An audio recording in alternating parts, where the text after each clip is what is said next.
কেতিয়া সুস্থ হৈ উঠিব লালি? ভৰিত পোৱা আঘাতৰ বাবে আবদ্ধ হৈ আছে লালি।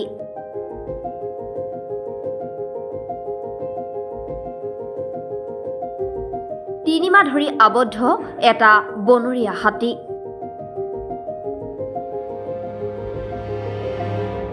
হাতীটোৰ উন্নত চিকিৎসা কৰিবলৈ আহ্বান স্থানীয় ৰাইজৰ। প্ৰথমে মন কৰক এই দৃশ্যলৈ। এনেদৰে তিনিমাহ ধৰি এই ঠাইতে বন্দী হৈ আছে এইটো প্ৰকাণ্ড হাতী। হাতীটোৰ নাম লালি। ভৰিত আঘাত পোৱাৰ বাবে হাতীটোৱে এনেদৰে একে ঠাইতে আবদ্ধ হৈ থাকিব লগা হৈছে। ৰাইজৰ অভিযোগ, মাজে সময়ে বন বিভাগৰ লোক আহি খাদ্যৰ যোগান ধৰে হাতীটোক, কিন্তু বৰ্তমান সময়লৈকে হাতীটোক কোনো ধৰণৰ উন্নত চিকিৎসা কৰা হোৱা নাই, যাৰ বাবে ভৰিত আঘাত পোৱা হাতীটোৱে আজিও ভাল পোৱা নাই। তিনিমাহ ধৰি এনেদৰে একেটা ঠাইতে আবদ্ধ হৈ থকা হাতীটোক দেখি এতিয়া দুখত ভাগি পৰিছে এইসকল স্থানীয় ৰাইজে। হাতীটোক মৰমতে বহুলোকে খাদ্যৰ যোগান ধৰে। উপান্ত হৈ ৰাইজে সংবাদ মাধ্যমৰ জৰিয়তে হাতীটোক উন্নত চিকিৎসা কৰিবলৈও আহ্বান জনাইছে বন বিভাগক।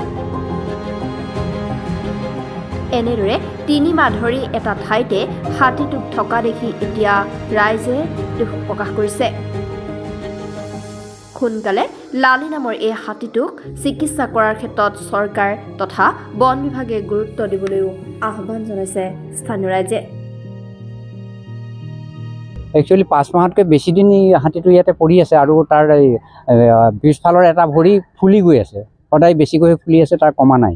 আৰু ফৰেষ্ট ডিপাৰ্টমেণ্টৰ মানুহ আহে, কিবা কিবি দিয়ে, দি গুচি যায়, আৰু সেইখিনি চাফিচিয়েণ্ট নহয় বুলি আমি ভাবোঁ। আৰু এই হাতীটো যদি প্ৰপাৰলি ট্ৰিটমেণ্ট কৰে তেতিয়াহ'লে ই ভাল হৈ উঠিব, আৰু এনেকৈ যদি থাকে ই মৰি থাকিব।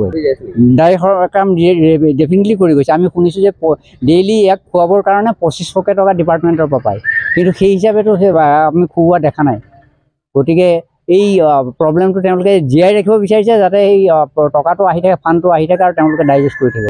ইয়াত পৰি নাথাকিলে হয়, ভাল হৈ গ'ল। এইটো ফৰেষ্ট ডিপাৰ্টমেণ্টে এতিয়া লৈ যাব লাগে, হাতীটো প্ৰপাৰ ট্ৰিটমেণ্ট কৰিব লাগে আৰু ভাল কৰি ঘূৰাই দিব লাগে। অৱস্থা বৰ্তমান কেনেকুৱা? অৱস্থা খুবেই বেয়া, মানে তাৰ লৰচৰ বেছিকৈ খোজো কাঢ়িব নোৱাৰে, আৰু এটা ভৰি পূৰা ফুলি গৈছে। আপোনালোকে চাওক, খাদ্য ফৰেষ্ট ডিপাৰ্টমেণ্টৰ মানুহ কেতিয়াবা আহে, দিয়ে, তাৰ বিশেষকৈ আমাৰ ইয়াৰ জনসাধাৰণে আনি দি থাকে। জেগাটো কলিতাকুছি বিহুতলী, কলিতাকুছি বিহুতলী। এইটো মানে চিকিৎসাটো ভালকে কৰিলে ভাল লাগিলে হয়, কিয় কাৰণে এতিয়া প্ৰব্লেম বেছিকে হ'ল। এতিয়া আগতটো মানে অলপ খোজ কাঢ়িব পৰা হৈছিলে, কিন্তু এতিয়া মাজতে অলপ ভালকে হোৱা নাই বুলি এতিয়া খোজ কাঢ়িব পৰা নোৱাৰে, একদম মানে কণ্ডিশ্যন বেয়া তাত।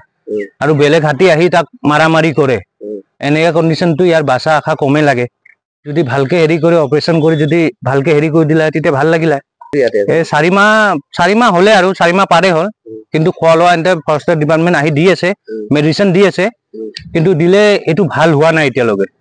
বিষটো অলপ কমিলে, কিন্তু খোজ কাঢ়িব নোৱাৰে এতিয়া, এইকাৰণে দিগদাৰী হৈ আছে।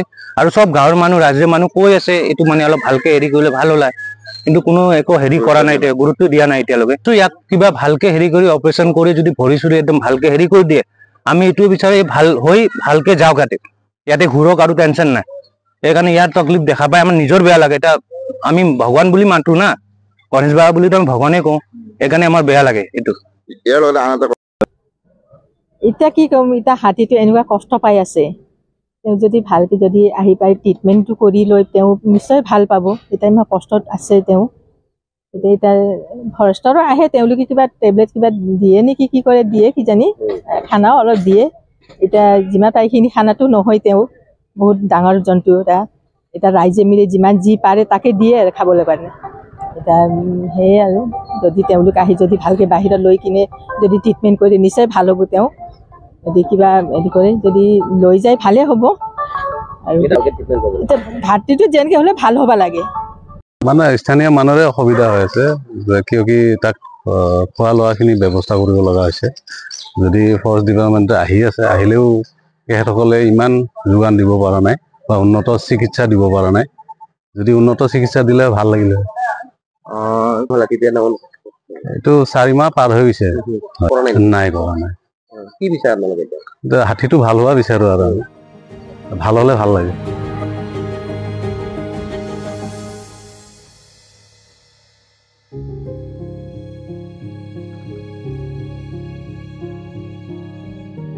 News 6 report first news Assam